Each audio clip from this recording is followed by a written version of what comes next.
September 22nd, 2017.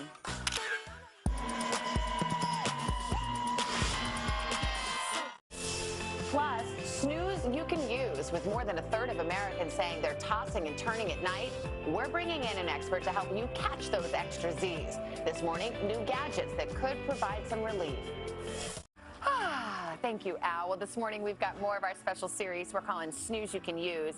If you have a hard time getting enough sleep, you are not alone. More than a third of Americans say they don't get the recommended 7 hours or more every night. So we wanted to hear about your biggest sleep issues, and more than 12,000 of you took our online quiz. Questions like, what time of day do you feel your best? How often do you wake up during the night? And do racing thoughts keep you awake? Resulted in these findings. 52% complained of insufficient sleep syndrome, a voluntary but unintentional lack of sleep by things like a busy schedule or stress. 18% suffer from restless leg syndrome, a neurological disorder that creates an uncomfortable and overwhelming urge to move your legs, making it difficult to fall asleep. Interrupted sleepers make up 15%. They're often woken up multiple times a night by noises like sirens, a crying baby, or a snoring spouse. While just over 11% admitted to identifying as snorers, a common issue, but heavy snoring may be a sign of a more serious disorder like sleep apnea. Surprisingly low on sleep issues was consistent insomnia, defined as having trouble falling asleep, staying asleep, and waking up too early. Dr. Rebecca Robbins is a sleep expert. She's here with new tech and gadgets that may help bring you more sleep. Dr. Robbins, good morning. Everyone can connect to this topic. So our survey was really interesting. The first thing that people talk about, trouble falling asleep. How is this a big issue for folks? Sleep is such a critical part of our lives and plays a huge role in our waking success, but unfortunately it's a lot easier often in theory than in practice. Yeah. And trouble falling asleep is one of the most common sleep complaints. So a couple things that can help you power down.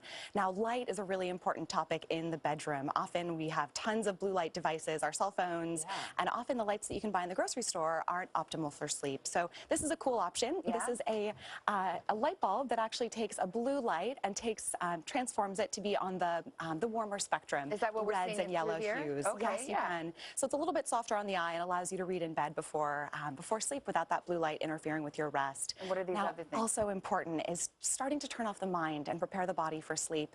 It's so much harder, right? Yes. To, in theory, to relax, in practice. Yes. Now these are two options. This is you press here and it starts to emit this blue light to the ceiling, and you match your breath to that light. Oh. A very soothing breath in and then out as the light goes down. So it takes you from about 6 breaths to less for 30 seconds. Okay. And now this is a more personalized option. You strap this sensor around your chest and you can start to get personal advice matched to tunes that also increase and decrease the breath and the heart rate as well before sleep. Okay, let's move over here. Another big issue, if you have trouble staying asleep. I call this mom sleep, interrupted sleep. So, I mean, and I've heard that it's worse to get interrupted sleep than it is. I mean, you'd be better off getting less hours that was uninterrupted. Indeed. So fragmented sleep or trouble maintaining sleep over the course of the night is another common sleep complaint. Now, noise in the city that never sleeps in New York is, of course, an important topic, but for all of us. Now, some people use white noise to help them fall asleep, just a sound in the background, such as TV static. Oh, you came to sound. Yes. But another great option developed at Northwestern Medicine is a more natural sound, the sound of a waterfall or rainfall. Okay.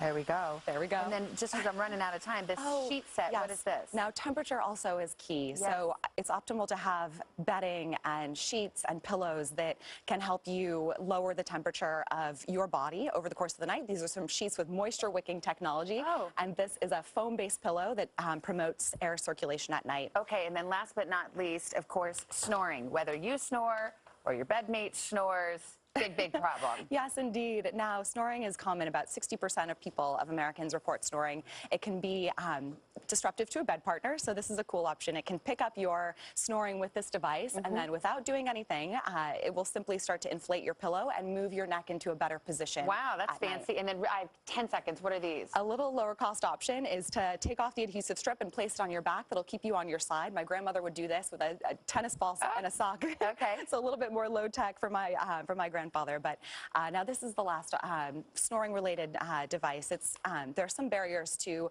continuous positive airway pressure, or CPAP, for some individuals. It's treatment for obstructive sleep apnea, people with very persistent and prolonged snoring. Now, this is an implantable device, something to talk to your physician about if you're having trouble with CPAP. Dr. Robbins, thank you so much. I'm out of time, but actually we put all this information about these products on our website, today.com/health, so check it out, and we'll go outside to Craig.